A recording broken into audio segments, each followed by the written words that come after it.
Hi everyone and welcome back to my channel. So this is going to be my 22 weeks pregnancy update. So if you want to see how I've been doing this week, then keep watching. So I'm 22 weeks. I do have a lot to update on in this video, so I'm going to stop rambling. But the first thing that I want to talk about is the fact that, drum roll, I actually think, or rather we actually think, that we have a name chosen for this little boy, which is so exciting, and it felt like it was long overdue for us, only because with Daisy's pregnancy we found out she was a girl and we had a name within a week and we were sorted and it was done and dusted and that was that. Whereas with this pregnancy, Mark has refused to talk about a name until we knew the gender. So we knew the gender, and then even though I had loads of names, every single name that I suggested he hated and would just veto every single one. And I was getting really frustrated because there were some on my list that I absolutely loved and really wanted to use, and I just thought, you know, when you kind of mourn not being able to use your favourite name. I don't know if anyone else feels like that, but I certainly did, especially because it's my last baby. And I was kind of at a loss, and we did come up with like one name, like a couple of names that we liked, but none of them were like sort of hitting us in the gut. And then I have to share this because my friend SJ, who is on YouTube, I'm sure some of you follow her, but if you don't, I'm gonna leave a link down below because she does Baby Name Monday every single week, and she's like a baby name expert. She has so many ideas and she researches everything. So if you want suggestions for your baby's name and you're at a loss for what to call them, go and check her out because she's fantastic. And she actually did a personal video for me and Mark with suggestions based on like Bill and Daisy's names, what I'm into, what Mark's into, like our history, the way we are as a family. And she put so much effort into it that I like could have cried because, well, I did, I welled up because it was just so thoughtful. And one of the names on her list was incidentally one of the names that was like, you know, being thrown back and forth between us. And when we heard it, we knew it was the one. And I'm not going to say which one it is because Mark doesn't want to announce the name until he's born, and that's fair enough, and I totally respect Mark. And I actually think it would be a really nice way to sort of introduce you to him when he's born and let you know his name that way. But yeah, if you want to know what those names are and place your guesses on SJ's video actually, and leave a comment as to which one you think it is, then we can see who's right when he's here. But yes, baby name is chosen, tick off the list, and I'm feeling really excited about that, and I can't wait to share it with you. It's going to be really fun. Now on the flip side to like the exciting side of things, I've had a sort of not a wobbly week. I'm all right, I'm absolutely fine. I find it really hard to do these videos sometimes and kind of go back to the medical side of things when it's in relation to like syndromes and stuff, because I always worry that like it's a bit old news, like a broken record, and I don't want to dwell on it too much. But we had our consultant appointment yesterday actually, when I was exactly 22 weeks pregnant. I'm 22 plus 1 today. And it was just to discuss the specialist scan and how it went and what that was going to mean for my care and my labour, birth, delivery moving forwards. And I got there and I signed in, I was on time, and then I didn't actually get seen until 50 minutes later. Yeah, I was on my own, and I didn't have signal in the hospital either because it's just a nightmare for signal at the hospital. It drives me mental. And I'm just sat there and I'm like picking my cuticles like I do when I'm stressed and I'm nervous. And eventually I went in. I was seen by the midwife first, and I had my blood pressure done, which is great, my urine sample tested, which is also great. And then she was chatting to me about whether or not I'd had the flu jab and the whooping cough jabs yet. And I said, oh, actually I was meant to have it today, but I had to cancel it because of this appointment, so I'm going to have it next week. And she was like, well, you can cancel that one as well and I will do them for you today. And I was like, okay, wasn't quite prepared for that because they're not fun, are they? But she was like, yeah, I'll do them. And I was like, okay, might as well, because it saves me having to drag Daisy there next week with me as well. But while she went to go and get the injections sorted, vaccines, whatever, the consultant came to see me, and I was just really emotional. And you know, when you're in a situation where you surprise yourself, like you weren't expecting to feel that way, but you do. But to try and cut a long story short, I had a lot of concerns about being a high-risk pregnancy and under consultant care, given what happened with Daisy, because we had a lot more medical information with this pregnancy this time around. And I was worried about having like a micromanaged birth, you know, like maybe a possible induction just to sort of control the situation a bit better, you know, being monitored on a bed, you know, things like that that I really didn't want. Not because I was being a diva, but because it is my experience too. I'm the person that's going through all the pain and I have a lot of anxiety. Like, the only way I can describe it is that, you know, when you are giving birth and it's painful, or you're going through that C-section, you're lying on the table and you're terrified, but you can do it because you're about to meet one of the best people in your life.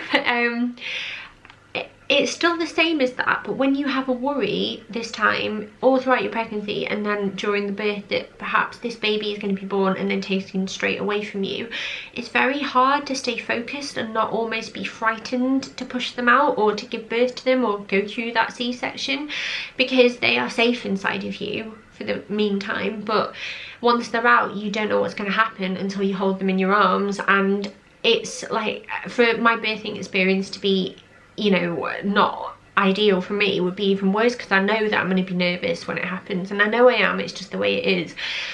So I addressed all those concerns and I started to get really like upset. I could hear myself choking up and I was trying really hard not to get upset. And he was so lovely to me, so lovely, and he said that he would honestly expect anyone in my position to have the anxiety and the worries that I do, because it's normal. And he said ultimately that is why I'm joint midwife and consultant led care. So I'm not just consultant led and I'm not midwife led, I'm like in between. So I'm not going to be seen as much as a lot of high-risk pregnancies are.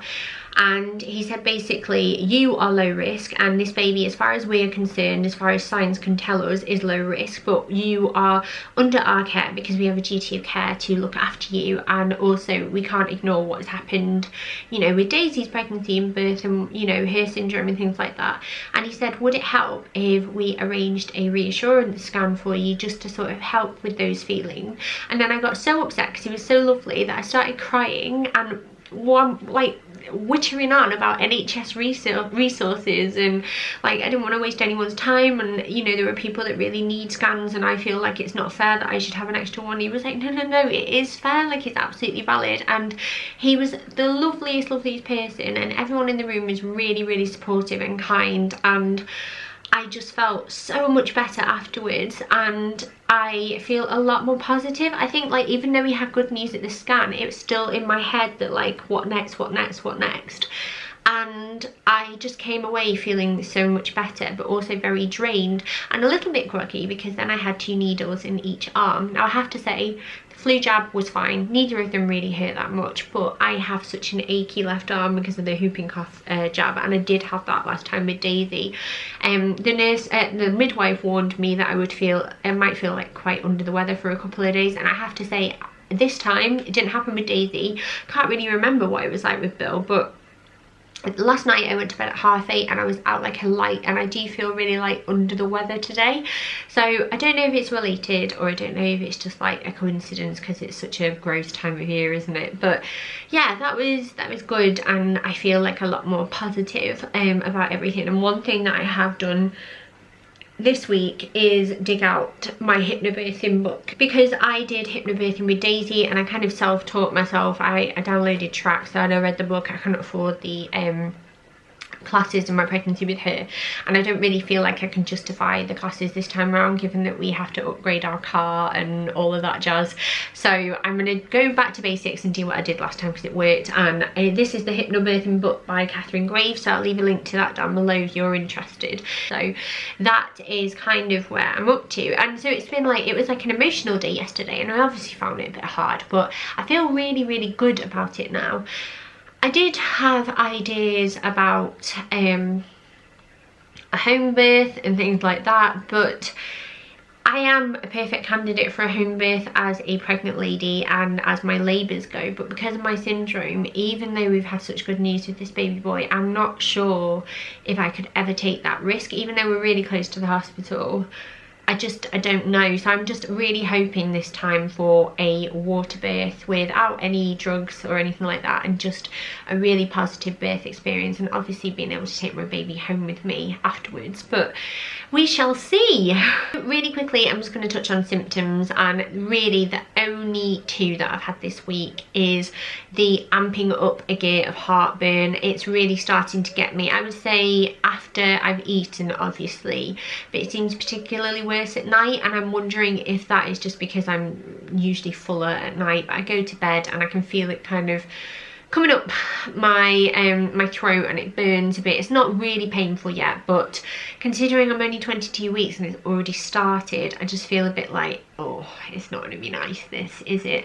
And then the only other thing is backache. It's just getting worse, and I feel like that's just part and parcel. I'm still able to sleep comfortably and I'm able to get out and about, but I also have an 18-month-old this time, and I am lifting her still, and I am holding her and cuddling her because she's not long out of babyhood herself, and she still needs her mama. Like, I can't like let her down, so I am being more careful just about the way I bend and pick her up and the way I position her and things like that, but it's not causing me any bother. And aside from feeling a bit groggy after my jabs, I'm doing really well. So quickly, for baby at week 22, baby is weighing almost a pound now at 15.17 ounces, but that's still only roughly about 1/7 of the overall birth weight when they're born. So they're like this tiny version of themselves, and they just need to get chubby.